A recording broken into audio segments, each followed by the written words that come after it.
بسم اللہ الرحمن الرحیم۔ سروسز ہسپتال میں ہاؤس جاب کے دوران میری گائنی کی روٹیشن چل رہی تھی۔ اس رات میری لیبر روم میں ڈیوٹی تھی۔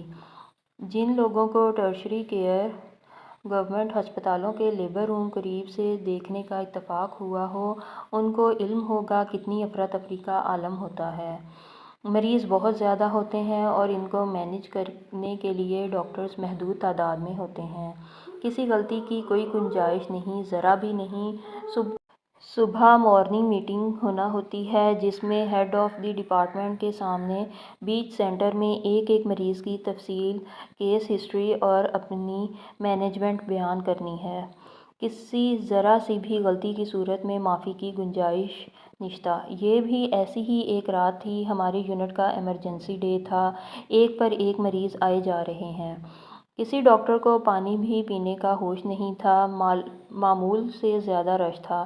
اتنے میں اچانک لیبر روم کے داخلی دروازے پر شور سا اٹھا اور اگلے ہی لمحے ایک اسٹریچر نمودار ہوا جس کو ہسپتال کا عملہ لے کر آ رہا تھا۔ اسٹریچر پر خون کا تالاب تھا۔ اس خون کے تالاب میں ایک عورت پڑی تھی۔ ساتھ ایک اور بدحواس خاتون تھیں۔ مریض کو فٹافٹ بیڈ پر شفٹ کیا گیا۔ ہسٹری لینے کے لیے میں ساتھ آنے والی خاتون کی طرف متوجہ ہوئی کہ بتلاؤ تو صحیح کیا بیتی مریض کے ساتھ، کیا ہوا؟ لیکن یہ کیا؟ وہ تو پٹھان خاتون تھی، اردو سے ناواقف اور پشتو زبان بولیں ہم اردو۔ ان کو اردو نہیں آتی۔ ہم میں سے کسی کو بھی پشتو نہیں آتی۔ 15 منٹ اس مغز ماری میں بیت گئے۔ جان بچانے کے لیے قیمتی وقت ہاتھ سے سرکتا جا رہا تھا۔ مریضہ بے ہوش تھی۔ مریضہ کو خون روکنے کے لیے ایمرجنسی میں ٹیکے تو لگا دیے گئے، اب اس کے بعد کیا کریں؟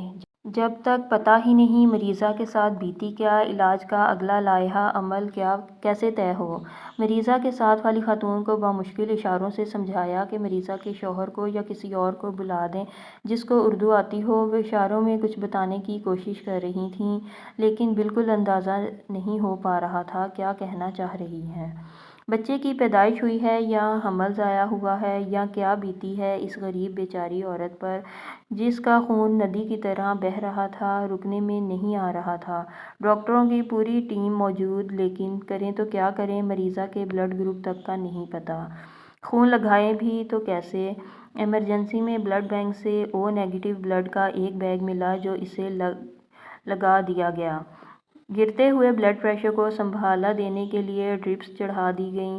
ساتھ والی خاتون باہر سے مریضہ کے شوہر صاحب کو بلانے گئی ہوئی تھیں جو ساتھ آئے تو تھے لیکن اب گدھے کے سر سے سینگ کی طرح غائب۔ ڈاکٹرز کی ٹیم مریضہ کی جان بچانے کے لیے ادھر سے ادھر بھاگ رہی ہے۔ بلڈ بینک والوں کو فون پر فون کیے جا رہے ہیں۔ ایک کال پر ایس آر صاحبہ بھی 5 منٹ کے اندر پہنچ جائیں۔ نہیں ہیں تو مریضہ کے گھر والے نہیں ہیں۔ بامشکل خدا خدا کر کے آدھے گھنٹے بعد شوہر صاحب تشریف لائے۔ وہ بھی پٹھان تھے لیکن یہ شکر ہے ان کو اردو آتی تھی۔ ان سے ہسٹری لینے سے علم ہوا کہ گھر میں دائی کے ہاتھوں بچے کی پیدائش ہوئی تھی جس کے بعد سے بلیڈنگ ہے کہ رکنے میں نہیں آ رہی۔ اپنی طرف سے بیوی کو ہسپتال میں لا کر اپنا فرض ادا کر دیا تھا۔ اس ساری مصیبت میں وہ تھک گئے تھے لہٰذا چائے پینے تشریف لے گئے۔ ایس آر صاحبہ نے کال پر کیس اسسٹنٹ پروفیسر صاحبہ سے ڈسکس کیا اور ایمرجنسی میں مریضہ کا یوٹرس بچہ دانی نکالنے کا فیصلہ کیا گیا۔ کیونکہ جس طرح سے خون بہہ رہا تھا مریضہ کی جان بچانے کے لیے یہ ضروری تھا۔ فٹافٹ ایمرجنسی میں مریضہ کے ضروری ٹیسٹ کروائے گئے۔ اتنی دیر میں اسسٹنٹ پروفیسر صاحبہ خود بھی آ گئیں۔ اس وقت رات کے تقریباً 2 بجے کا ٹائم تھا اور سخت سردی تھی۔ وہ اپنے گھر سے اتنی دور سے آدھی رات کو صرف ایک قیمتی انسانی جان بچانے کے لیے آئیں۔ آپریشن شروع ہوا۔ مریضہ کا پیٹ چاک کیا گیا۔ اندر کا منظر بہت بھیانک تھا۔ بچہ دانی بری طرح سے کٹی پھٹی تھی۔ خون بری طرح سے بہہ رہا تھا۔ مریضہ کو دونوں طرف خون کی بوتلیں لگی ہوئی تھیں۔ بامشکل بچہ دانی کو نکالا گیا لیکن یہ کیا!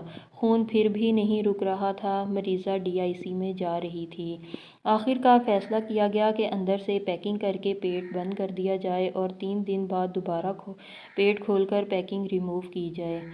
پیکنگ کی گئی، پیٹ بند کر دیا گیا۔ جتنا خون مریضہ کا ضائع ہو چکا تھا اس کو ریپلیس کرنے کے لیے خون کی بوتلیں لگائی جاتی رہیں۔ مریضہ کو ICU شفٹ کرا دیا گیا، ساتھ ساتھ FFPs جو خون جمانے والے خلیوں پر مشتمل ہوتا ہے بھی دیے گئے، اور اگلے دن شام کو مریضہ ہوش میں آ گئی۔ یہ ایک معجزہ تھا۔ جس حالت میں مریضہ کو لایا گیا تھا اس کے بچنے کے کوئی چانسز نہیں تھے، لیکن قابل ترین اور مخلص ڈاکٹرز کی کاوش سے یہ معجزہ کر دکھایا تھا۔ اگرچہ مریضہ نڈھال تھی بہت، لیکن زندہ بچ گئی تھی، زندگی کی طرف لوٹ رہی تھی۔ 3 دن بعد دوبارہ پیٹ کھول کر پیکنگ ریموو کی گئی، تب تک اندر سے بلیڈنگ رک گئی تھی۔ چند دن بعد مریضہ جب مکمل صحت یاب ہو گئی تو اسے ڈسچارج کر دیا گیا۔ مریضہ 6 بچوں کی ماں تھی۔ تمام بچوں کی پیدائش گھر میں ہوئی۔ آخری بچے کی پیدائش کے دوران یہ کمپلیکیشنز ہوئیں کہ بچہ بریچ تھا، جس کو عام زبان میں الٹا بچہ کہتے ہیں۔ دائی صاحبہ نے گھر پر ہی ڈیلیوری کرنے کے چکر میں پتہ نہیں کیا ٹیکنیکس استعمال کیں کہ مریضہ موت کے دہانے پر پہنچ گئی۔ اللہ کی مہربانی اور قابل ترین گائناکولوجسٹ کی ٹیم نے ایک ماں کو مرنے سے بچا لیا۔ مائیں بہت قیمتی ہوتی ہیں، ماؤں کو مرنا نہیں چاہیے۔ اس رات لیبر روم میں موجود ڈاکٹرز کی ٹیم نے جو مسلسل بھاگ دوڑ کی ایک جان بچانے کے لیے، اس کا مریضہ کے گھر والوں کو نہیں علم۔ وہ باہر بیٹھے تھے، ان کا کام تھا تو بس اتنا کہ ان کو بلڈ گروپ بتایا گیا اور انہوں نے اس بلڈ گروپ کے 2 ڈونر بلوا دیے۔ باقی کے بلڈ بینکس بھی ہسپتال کے اندر سے ارینج کیے گئے۔ جب آپ اپنے کسی پیارے کو ایمرجنسی میں ہسپتال لے کر جاتے ہیں تو آپ کو علم نہیں ہوتا اس کی جان بچانے کے لیے کون سے گمنام لوگ اپنا کام کر رہے ہوتے ہیں، جس کو آپ جانتے نہیں ہوتے، لیکن ان کی بس یہی ایک کوشش ہوتی ہے کہ وہ آپ کے پیارے کی جان بچانے کے لیے جو کچھ کر سکتے ہیں کر گزریں۔ سب سے بڑی بات، بچے کی پیدائش گھر میں کروانے سے ہمیشہ گریز کریں۔